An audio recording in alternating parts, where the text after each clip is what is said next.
couple for you, Lamont. First, Yeah. is Miles going to be okay to play tomorrow? He's going to try to give it a go, I think. I mean, it seemed like he was good. I just, about 11 seconds ago, got the word from Mark that he felt pretty good today. So he'll be available. See what that looks like. And two, you said last press conference that sometimes you mentioned championship scenarios too. Yeah. Have you guys talked about it? Yeah, a little bit. I mean, a little bit for sure. We talked about the position that we have found ourselves in, that we've clawed and scrapped and fought to be in, and they deserve to be in this position with 2 games to go. And so at some point there are too many games ahead of you to talk about what's ahead of you. And I think we're to the point where they can do that. So it's exciting for them. They're excited about it, and I'm looking forward to see how they respond to it tomorrow. You talk so much, at Knoxville, kind of about breaking the game down, breaking the plan down for attacking these guys. Do you kind of try to go with that again this time around, or do you change it up at all? We did look at a couple of things just because, Connect had 39 points the other day on a fairly efficient day. So we looked at a couple of things. At the same time, we held them to 59 points, I think it was, in the first game on their home court. So, I don't want to bank on being able to do that again. So we prepared for some other things. But our bread and butter is what it is. It is to sit down in the stands, try really hard to execute our principles and communicate and cover up for one another and fight really hard and then rebound. That's our plan, and that'll be our bread and butter tomorrow. And then, if something else goes, we've done 1-3-1 before. We've double teamed in the post before. A couple things we may look at if we feel like we need to, just to change up the flow. But it'll be business as usual in our original game plan. With Dibba not playing this November, playing twice last week, when did you kind of know he'd be ready, and what kind of an impact can he have at this stage? Yeah, he told me a couple games ago, and so you don't know. I mean, he's a reliable guy. I think he's pretty predictable in terms of our rules and knowing what he's going to do when he gets out there. Fairly predictable that way, and I say that as a compliment. Because he's paid attention to what the rules are. He's paid attention to what he's supposed to do in each scenario that presents itself. And so I think that reliability has some real merit, and that's why he's been able to get in a couple games since he's been back. How have you seen Meechie grow as a player and as a leader this season? I'll tell you, the biggest growth is when you have a couple struggles and you still find a way to contribute to your team in a major way that affects the outcome of the game. And he's been able to do that. And sometimes it's obvious to see when he throws 25 points up, 22 in the second, 21 in the second half, whatever that was.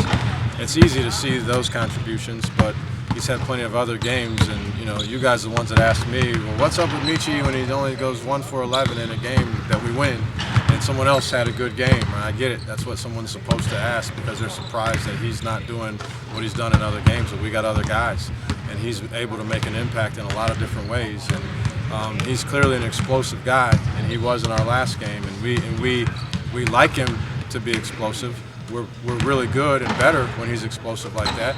But we don't need him to be explosive for us to be able to get done what we need to get done on any particular day.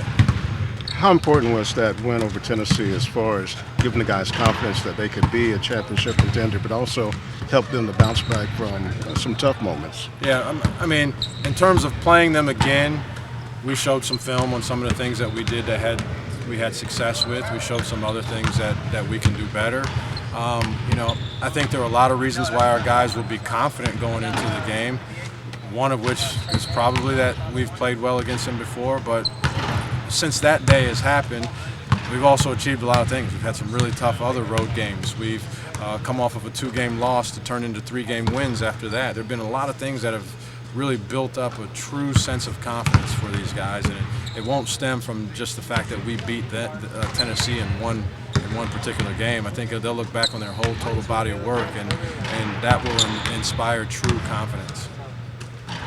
Just was curious if you could touch on the seniors that'll be walking on Wednesday and what they've meant to this team and what they've meant to you guys. Yeah, senior day is always a fun day. It's always exciting, and it's always fairly emotional. I remember I used to think that when there were one-year guys, they're like, well, what could you on one-year guy on a senior day? But you know, it's amazing how close you can get to some of these guys and being around them for 1 year. Actually, less than probably a full calendar year. And so there'll be a lot of emotions. They'll be excited. There'll be some families here and whatnot, but we have a really good group of older guys in their last year of eligibility, and I couldn't be happier and more proud of what they've accomplished and more excited for what's still out there for them. I think those guys have been the foundation of us being able to build what we've built here quickly. They've really added to it. We had some other guys that were here last year that stayed. But I think adding the right older guys, particularly one-year guys, has been a tremendous help for us and has really helped us establish what our culture is. Will it just be those 3 guys walking through senior day? Yeah, I think so. I hate to say something right now. They don't tell me anything until about an hour before the game, but I think it's only those 3 guys. In the portal, what do you look for in a one-year transfer? Is there anything different, especially the guys who have had 2 previous stops? Yeah, that's a really good question. One thing is the role that this is really honestly with any transfer in my mind, but certainly the one-year guys. The role that they want to play, I have to have that role available. Otherwise, it's a bad mismatch. It's not going to work. They can't want to play 40 minutes a game, 38 minutes a game, or else, and I've only got at their position 9 minutes a game. It's not going to work. So I think that's the first thing. And then 2, I think a sense of you see it in professional sports too. Guys will make trades or take less money to go to a place where they can win. Maybe they haven't won in their career. So I think it's invaluable and critical that the guys that are coming here in one-year scenarios, that they've figured out what their commitment to winning is and whatever their role can be in that. I think that's another important one. And then just generally good people. It's a huge part of why we're able to do what we're doing is because of the interior makeup of our guys. I don't want to downplay that at all. And so the guys we brought in are super high quality, high character guys that I anticipate remaining into contact with for a long, long time. Yeah, and to follow up on that, how do you sell it to a guy like BJ and Talon that you can win after what the first year looked like? Yeah, it's hard. It can be challenging. It can be challenging, but it really boils down to that's why relationships are so important in this whole process. So they look at it at face value. What are they looking for, and what is my opportunity? I think that probably is the first thing when you're talking about trying to sell a vision of what winning will look like. Then you start talking about your track record, the things that you've done, stylistically, differences that you want to see in how you're playing now versus how you were playing before, and how they allow you to do those things, and how those things have led to winning at a high level. But certainly it's more challenging than it will be to look back in this recruiting cycle and say, hey guys, this is what we do. You can see for your eyes what has been done here, the kind of guys that we do it with. It seems like you fit right into what we do. Are you interested in coming here? I think that's an easier sell, but that's also why you hire good assistant coaches. That's what they're paid to do. Give me good players. You said on Saturday that you thought a regular season title is the hardest thing to win in the sport. In your mind, from doing it in Wisconsin, Chattanooga, what does that accomplishment actually represent, and what does it mean not just to a team but to a program? Yeah, there's a lot to unpack in that question, honestly, but it says a lot about, one, how good your team is as a team. Because no matter how talented you are, throughout the course of the league, you're going to have guys that don't play well on one particular day. You're going to have a team whose system is not a bad matchup for your system. There are a lot of reasons that you're going to be in a tough position to win any particular basketball game. So you have to be a good team. You have to be resilient. I think it says a lot about that about a team. But for a program, even to be where we are, certainly if you can finish it off and get a championship, I think it's just there have been a significant number of milestones that we've achieved this year. Plenty. One of which was having a winning season in general. Think about that. When we hit the 16th win Or when we hit the 12th win, and it was like, you're going to win more games this year than last year. 5 conference wins was a significant milestone. Think about how crazy that thinks that was a goal at one point for us, right? A winning conference record, double figures in conference games, 5 road wins, a winning road record in conference games. So many milestones that have been accomplished and achieved when you're talking about what's this program going to be about. Substance matters. What are you going to look back and say we actually did and got accomplished and move forward with those? And I think it would all culminate. The NCAA tournament, there's one, another huge one, really important one. And then I think it would all culminate if you would be at the top of the proverbial mountain if you were to win a conference championship too. I'm curious to know, we've talked a lot about what it means for the players and what it means to kind of prepare them for a regular season championship. I was curious, what about your coaching staff, the people that you brought here with you and have experienced kind of the last 3-4 years? Yeah. What does it mean for you guys to be able to kind of reflect and be like, wow, we created this? Yes, it's a level of satisfaction and fulfillment that is hard to describe. We had a rough season last year. There are ups and downs in every season. You could go undefeated, and there are going to be moments where you look at yourself and say, "What am I doing?"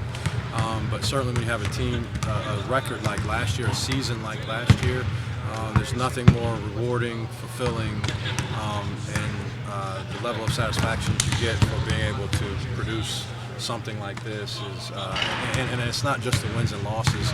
We notice it when we go to the grocery store, or sometimes if I'm going to be on the phone for 15 minutes on a call, I'll go try to get a couple steps in outside, and the UPS man will be beeping and waving and spurs up.